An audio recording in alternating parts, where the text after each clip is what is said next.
Vicki McKenna Show. I'm not going to talk about death and destruction, the whole program. A lot of it, but not the whole program. Standing by in the Home Center Store hotline. Home Center Store, good people with the right stuff. Kubota, Ellis Tractor, and Cub Cadet is Cori Petersen from Wisconsin Institute for Law and Liberty. How you doing? Good. Thanks for having me on, Vicki. So, Cori, let me ask you a question. Let's say I started selling stuff on eBay, and I realized I was really good at it. And I'm making a decent part-time living. I'm thinking I might be able to do resale in a way that really helps my family.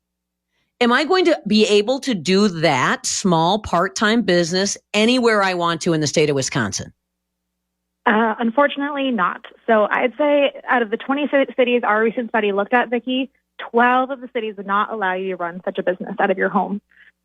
And it's really a shame because in terms of, I think this is really part of being an American, right? The idea that we can try ideas out and we can make a little extra money for our family or perhaps a lot of extra money, but try ideas out in our home. That's part of the American hustle, right? Sure. There's a new report out. It's worth looking at because it's just, you just can't believe how stupid some of this stuff is. At Wisconsin Institute for Law and Liberty, will-law.org. And what it is, it's about regulations on home businesses. Your first data point was that almost 70% of all businesses start as home businesses. But if you're in the state of Wisconsin, you're kind of SOL when it comes to, trying to start a home-based business. So I'm just going to go through some of the more crazy examples here and their comments. The eBay example is pretty crazy. I think that's pretty crazy. Yeah, absolutely. It is crazy. Absolutely.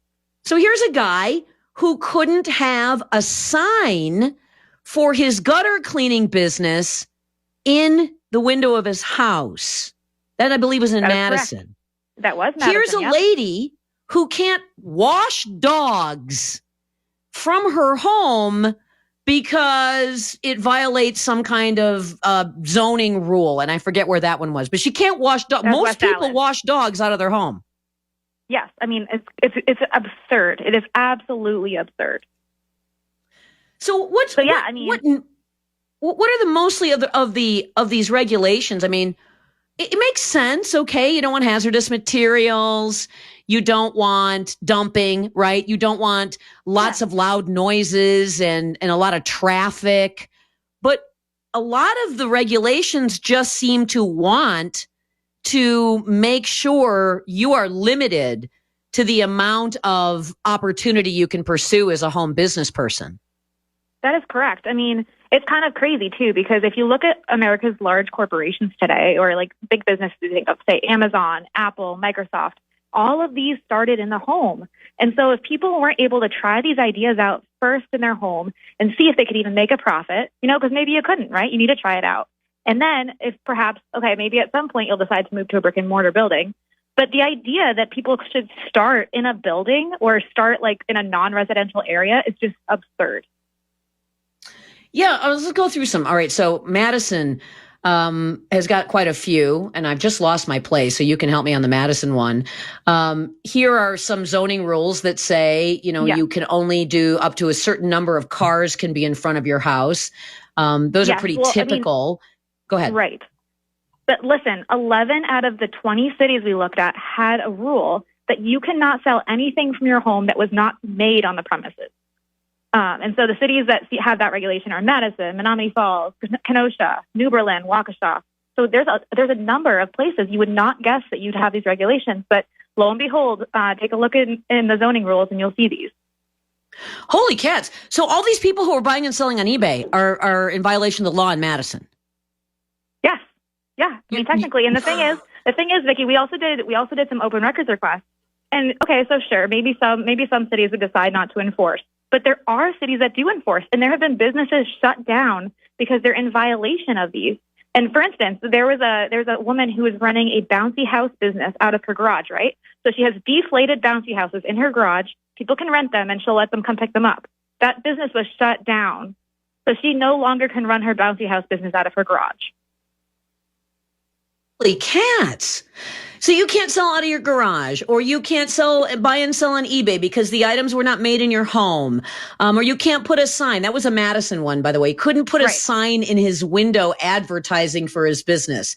Dog washing, bouncy house rentals, florists, a lady who reupholsters old furniture. All of these people were told they can't have their businesses. So this makes no sense. Who gets anything out of this? What does the city get out of doing this? I mean, the only thing I can figure is that they're possibly trying to push businesses to brick and mortar operations.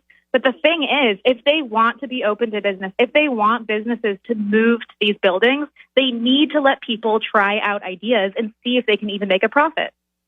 Well, who cares if they want to move to a building? What if it's cheaper not to move to a building?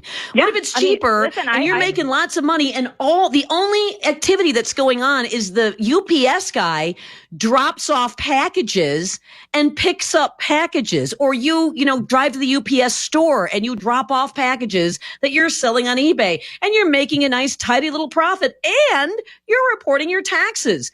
How do you just get rid of it? Because it seems to me it's nonsensical. You keep the ones that make sense, not a lot of traffic or hazardous materials, but the ones that don't bother anybody, leave them alone. Is it a state solution? Is it city council to city council? Because you'll never get it done that way. Well, we have a number of solutions we're interested in pushing here at Will, because the thing is, yes, this is completely outrageous, but there needs to be change. And so our statewide solution that you just mentioned is the preemption. And so this is something that the legislature could hypothetically pass, and it has been passed in Florida, Iowa, and Missouri. And the state could preempt these rules and just say, locales, you are not allowed to make these overly burdensome regulations on home-based businesses. So that would preempt the whole thing. That would be like the golden ticket. But then there's also, local residents can also bring these zoning regulations to their councils, because perhaps they were put on the books a while back, and people need to take another look at them and hopefully just get rid of them. But there are things residents can do. But also here at Will, we are working to get our report in front of mayors, in front of city councils, because we really want this to change. Yeah, this is just, idiotic. Here's another one, of course, a woman who's doing hair isn't supposed to be doing it out of her home. The lady who does my hair does it out of her home. It's apparently if the person doing hair only was in Waukesha, it would be better, because I guess it's okay there. I'm not actually sure it's okay there, in which case I won't say the name of the person, just in case. Yeah, so I actually do run a small business out of my home, Vicki. I live in Milwaukee. And it's funny because perhaps the cities that actually stand out in our report are Milwaukee, Racine, and Appleton. And those are by no means good places to have businesses, because they do have a lot of regulations in the book. However, their regulations are not ones that shut businesses down, as we say in many other cities. Yeah, right now, a whole bunch of people are getting their taxes done by home-based tax preparers. Lots of them. Yeah, absolutely. I wonder if that's even allowed.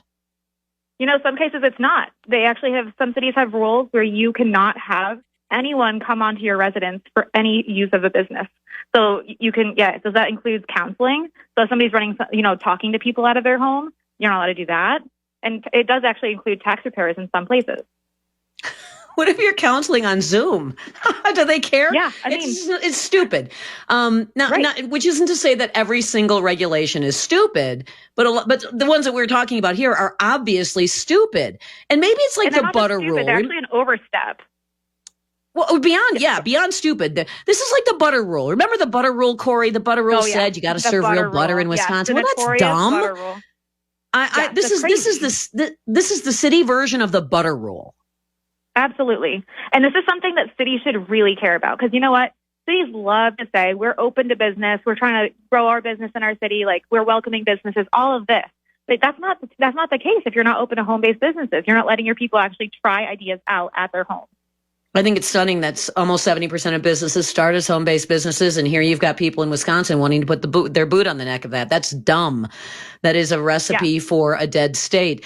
I'm glad someone did this report. This is kind of like the occupational licensing report of a couple years back, where you just didn't realize just how many things we licensed.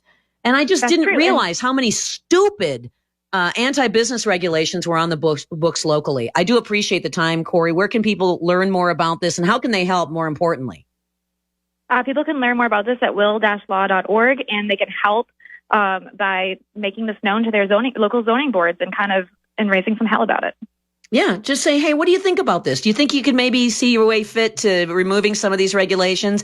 And then if it's got to be a war, there's always Wisconsin Institute for Law and Liberty. Thanks, Cori, for joining me on the program. Thank you. Good to have you on the show.